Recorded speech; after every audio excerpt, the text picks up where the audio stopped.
Pulang dipukulin pakai tongkat pramuka, sampai patah 3 tuh tongkat. Ya karena itu semakin akunya jangan ya, makin dilakuin sama aku gitu. Entah itu karena memang dari kecil sering lihat berantem atau kayak gimana gitu kan. Aku nggak tahu, yang ngebentuk aku tuh seperti itu, jadinya keras kepala gitu loh. Oke semuanya, salam kenal. Nama aku Mutiara Diguna. Biasa dipanggil teman-teman sih Jinju. Itu nama Korea yang artinya mutiara juga. Umurku 21. Bulan ini sih sebenarnya 22. Tapi ya korupsi dikit lah, 21 aja. Kalau total aku anak ketiga dari 11 bersaudara.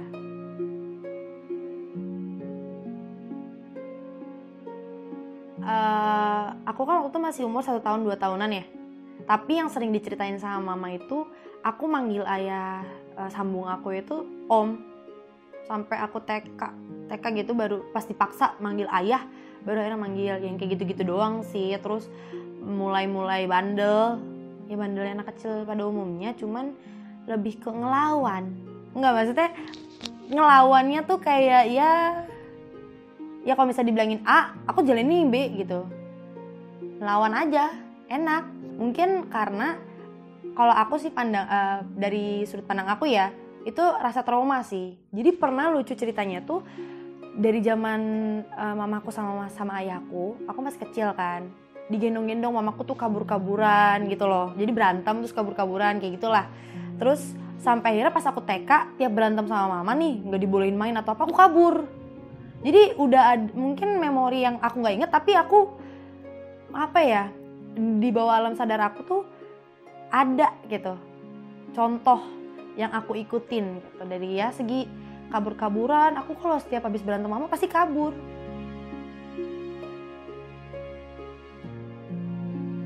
Broken home.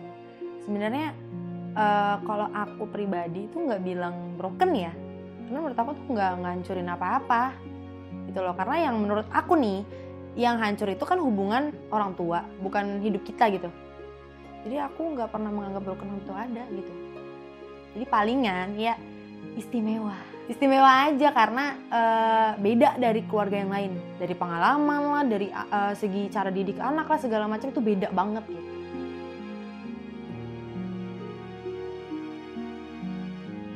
Kalau aku pribadi jujur, jadi karena dari 2 tahun ikut sama ayah sambung aku, saat gede aku taunya ayah sambung aku itu ayah kandung aku.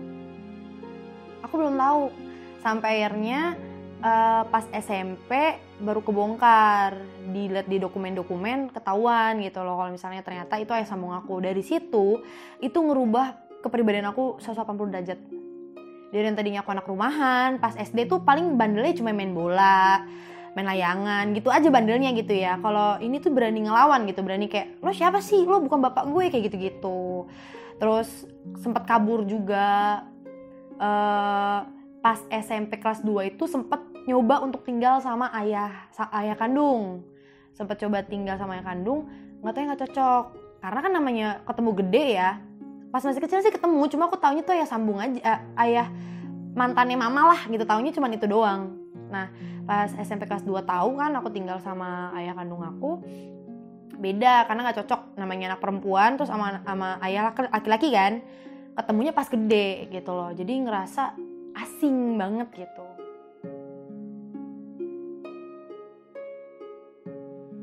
Aku nggak berantem mulu sih, cuman maksudnya ada feel berantemnya tuh sering banget. Jadi pernah juga aku ditendang depan teman-teman aku pas SMA. Itu gara-gara kalau ayah sama aku tuh tipikal orang yang nggak boleh ada teman datang. Kalau ke aku ya, tapi kalau ke adik aku bodo amat ke adik sambung aku. Cuman kalau ke aku tuh nggak boleh main, nggak boleh, pokoknya dikekang banget deh gitu. Jadi makanya aku ngelawan mulu, semakin dikekang tuh aku semakin ngelawan gitu loh. Aku makin nggak suka kalau dikekang. Nah karena ngelawan itulah aku kayak pernah juga sama mamaku pas aku pulang jam 2 pagi. Pulang dipukulin pakai tongkat pramuka, sampai patah 3 tuh tongkat. Ya karena itu semakin akunya jangan ya, makin dilakuin sama aku gitu. Entah itu karena memang dari kecil sering lihat berantem atau kayak gimana gitu kan. Aku nggak tahu, yang ngebentuk aku tuh seperti itu, jadinya keras kepala gitu loh.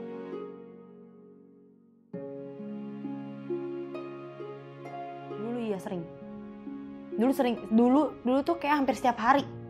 siapa yang ngebenci banget sama keluarga gue, ini kenapa sih keluarga gue kayak dulu tuh, makanya sempat bilang kayak ya gue broken home, selalu bangga akan hal itu gitu kan, karena ya gue benci aja sama keluarga gue waktu itu ya, sempat berpikir seperti itu karena mikirnya coba aja nyokap gue sama bokap gue tuh masih bareng, pasti gue nggak kayak gini ya, masih sering waktu itu pikirannya kayak gitu. Pokoknya sampai pas masih kerja juga masih mikir gitu sih, cuman berubahnya itu setelah pulang dari Korea, setelah berantem hebat.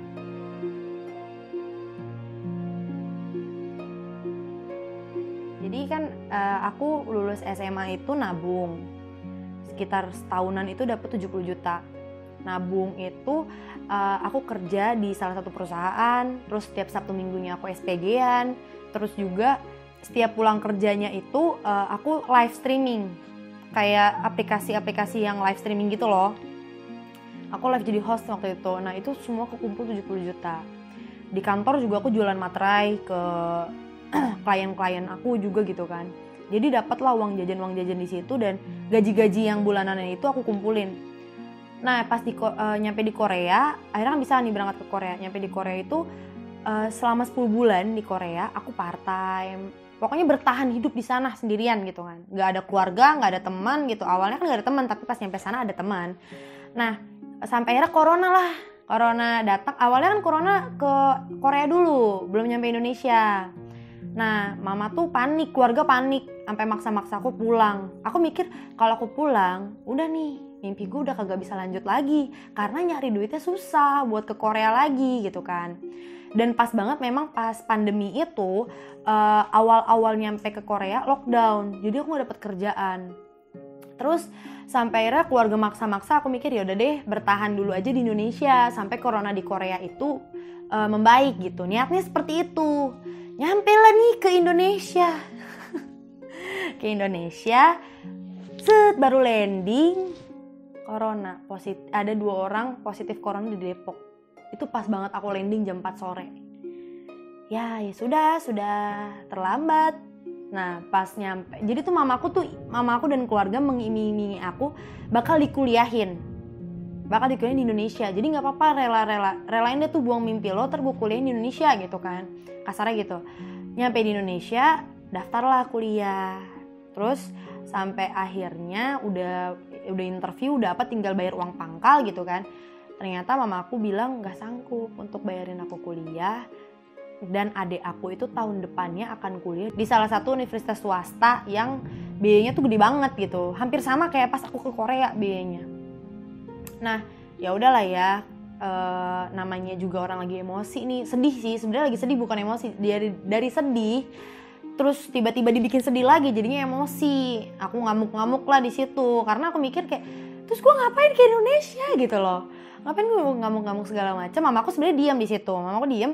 Tapi abang aku sama kakak aku tuh awalnya abang aku yang ngebelain mama aku. Terus aku maunya kabur aja, ya kayaknya udah bawaan sih, berantem kabur gitu kan. Kabur, kakakku nahan, kakak kandung aku. Jadi kakak kandung aku tuh orang yang paling deket di keluarga aku. Nah itu pertama kalinya aku sama kakakku akhirnya berantem karena beda pendapat itu. Jadi mungkin di satu sisi kakakku tuh belum merasakan kayak aku gitu loh. Maksudnya jangan sampai ngerasain kayak aku juga. Maksudnya nggak ngerasain, gak ada di posisi kalau aku tuh abis ngelepasin mimpi-mimpi aku demi, ya kan mama udah bujuk-bujuk aku gitu kan buat pulang karena mama takut. Ya udah dan mau janjiin kuliahin nih, pas pulang ternyata enggak, jadi cuman PHP gitu. Ya udah itu emosi banget. Sampai akhirnya aku berantem sama kakak aku, udah sampai hidung aku patah di situ.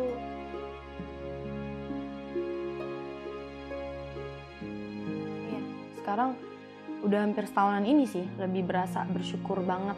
Jadi sekarang lebih bersyukur banget ya, karena itu yang tadi aku bilang, ada hikmahnya di balik itu semua gitu.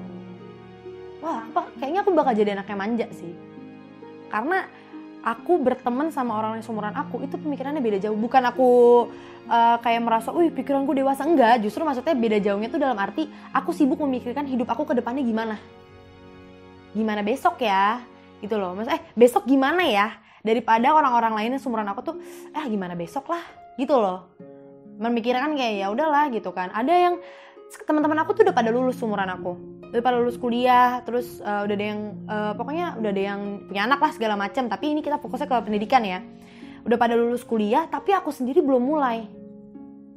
Kenapa gitu? Buat kuliah aja gue cobaannya banyak bener nih gitu. Tapi dari situ kalau dibandingkan ya, maksudnya pengalaman aku lebih banyak karena aku terjunnya langsung ke lapangan gitu loh. Terjun langsung ke lapangan, dihadapin kenyataan segala macam. Jadinya pemikiran aku tuh bener-bener ke depan, lurus ke depan gitu. Nggak yang menye-menye main-main lagi lah apa segala macam. Itu udah bukan zaman aku sekarang gitu, bukan di umur aku sekarang lagi gitu.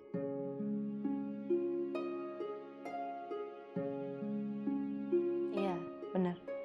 Merasa, tapi aku bukan aku merasa paling dewasa pas segala macam, enggak. Tapi maksudnya yang tadi aku bilang, lebih memikirkan hidup. Gue nggak boleh nih kayak gini lagi nih. Gue nggak boleh anak gue yang merasakan kayak gue lagi nih. Aku selalu kayak gitu. Jadi aku mikirkan udah ke anak gitu loh. Pokoknya anak gue harus hidup enak. Anak gue nggak boleh yang namanya ngerasain kasih sayang kepisah-pisah segala macem kayak gitu.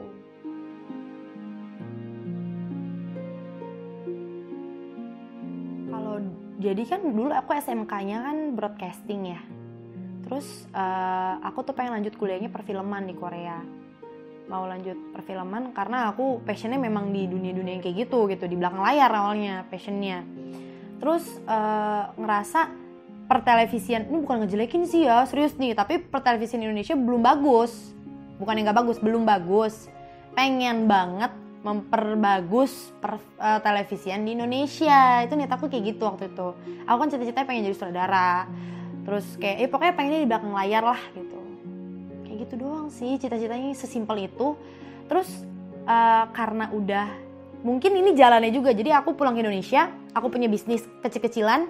Dari situ aku belajar kayaknya enak nih kalau berbisnis doang nih gitu kan, daripada perfilman. Kalau aku mikirnya gitu, daripada perfilman coba deh bisnis. Akhirnya Februari nanti aku akan kembali lagi ke Korea ngambil jurusannya bisnis.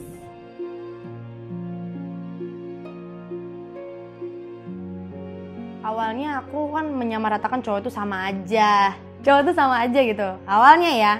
Tapi pas ketemu sama suamiku ya kan, dia itu dari keluarga yang harmonis banget. Ya aku baru pertama kali ngelihat, enggak sih teman-teman aku banyak, cuma maksudnya aku masuk ke dalam itu pas awal datang, masih pacaran nih, awal datang pertama kalinya aku makan bareng sama keluarga. Lengkap gitu kan, kayak gitu. Itu ngerasa di situ rumah menurut aku ya. Di situ rumah, kayak keluarganya tuh welcome sama aku juga yang dari keluarga yang ya kepisah-pisah begini, yang istimewa gitu kan. Menerima, terus juga ngelihat orang tuanya tuh sampai tua bersama. Sampai akhirnya mertua aku Oktober kemarin meninggal gitu. Ya, innalillahi. Maksudnya kayak berarti dipisahkan oleh maut gitu. Jadi aku pertama kali melihat dari orang terdekat aku gitu, dari pacar aku, orang tuanya tuh sampai menua bersama. Jadi kan aku mikir berarti bisa nih kalau misalnya kayak gini gitu loh. Makanya aku ya rada yakin dan insya Allah.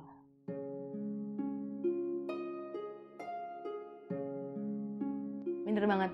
Jadi awal nikah, terus aku tuh karena jarang komunikasi sama orang tua ya, jadi canggung, gak pernah yang gimana-gimana karena dari kecil gak pernah ngebangun komunikasi yang baik sama orang tua nih gitu. Jadi pas ketemu sama ayah sama ibu mertua tuh bingung, gue harus ngomong apa sih kalau sama orang tua tuh harus kayak gimana sih gitu. Tapi diajarin sama suami aku, nih kalau misalnya ini basa-basi aja, tanya aja sehat apa enggak, kayak gini. Dan akhirnya itu aku terapkan juga ke mama sama ayahku. Mama sama ayah sambungku nih aku terapkan. Dan dari situ juga hubungan aku sama mamaku dan ayah sambungku tuh deket. Karena ya itu, aku praktekin ke mertua, sebagai anak harus kayak gimana. Itu aku contohkan juga ke mamaku sama ayah sambung aku gitu. Dan dari situlah mulai kebentuk komunikasi, walaupun terlambat ya, sebenarnya dibilang terlambat tapi bisa lah.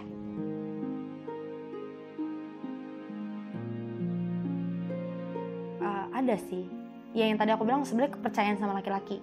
Makanya aku selalu menegaskan, sampai sekarang ini pun aku masih menegaskan sama suami aku, jangan harap gue percaya 100% sama lo gitu kalau aku. Jadi masih menjaga banget. Karena aku tahu maksudnya kayak orang tua aku aja bisa pisah setelah 13 tahun nikah gitu. Apalagi kita yang baru-baru yang baru-baru setahun gitu, belum setahun malahan. Jadi aku selalu menegaskan itu ke suami aku, menegaskan kalau ya lu jangan berharap gue percaya 100%, tapi kalau emang lu pengen gue percaya ya lu tunjukin aja. Kalau aku sih selalu ngomong kayak gitu, tunjukin aja kalau lu setia lah, lu apa segala macam. Dan aku gak pernah peduli soal kalau misalnya diselingkuh, amit-amit ya, amit-amit, karena kayak aku udah menyiapkan itu, udah ngebalut itu. Jadi kalau misalnya dia memang pahitnya selingkuh, aku udah siap-siap mental gitu loh ya, karena dari pengalaman aku yang belakang gitu.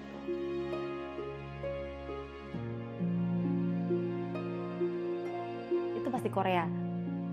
Jadi pas di Korea itu kan hubungan aku sama mamaku belum baik ya, yang deket aja, kita pas deket satu rumah aja masih sering berantem, apalagi jauh gitu kan. Jadi pas aku sama mamaku pisah gitu kan, aku di Korea, mamaku di Indonesia, mamaku tuh nggak tahu keadaan aku karena aku nggak pernah cerita. Aku nggak pernah cerita aku tuh kayak gimana, hari aku kayak gimana, nggak pernah. Dan posisinya tuh aku lagi nganggur selama 2 bulan kalau nggak salah. 2 bulan nganggur, itu sehari cuma makan nasi mayones, cuma bertahan hidup di sana nasi sama mayones. Itu di awal November sama Desember 2019 di situ. Dan itu kan hari mau ulang tahun aku kan, itu aku bener-bener sendirian, nggak ada temen tuh, ada tapi nggak yang deket banget gitu kan.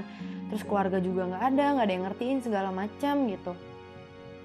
Itu ngerasa part terendah aku sih di situ.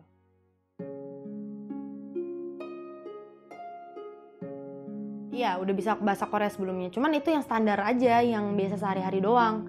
Nah, di Korea itu kan kelas bahasa waktu itu kan, karena syarat untuk masuk kuliah itu harus belajar bahasa minimal 1 tahun gitu. Nah, pas kelas bahasa itu aku sering kok kerja ilegal. Nih gak apa-apa sih aku share, aku sering kerja ilegal yang mana tuh digajinya harus cash. Misalnya hari ini digaji cuma 50 ribuan, ya 500 ribu misalnya gitu kan, gaji cash, jadi gak boleh masuk ke rekening aku biar gak ketahuan. Aku pernah yang kayak gitu karena saking butuhnya, dan itu aku cuma cuci piring, cuci panci yang gede-gede yang kayak gitu, kerja serabutan.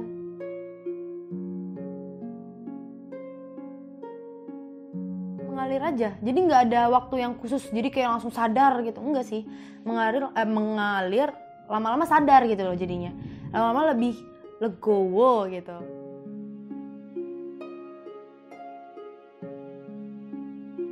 Pengen bilang makasih sih sama mama, maksudnya tanpa pengalaman mama yang kayak gini aku nggak bakal bisa sampai sini gitu.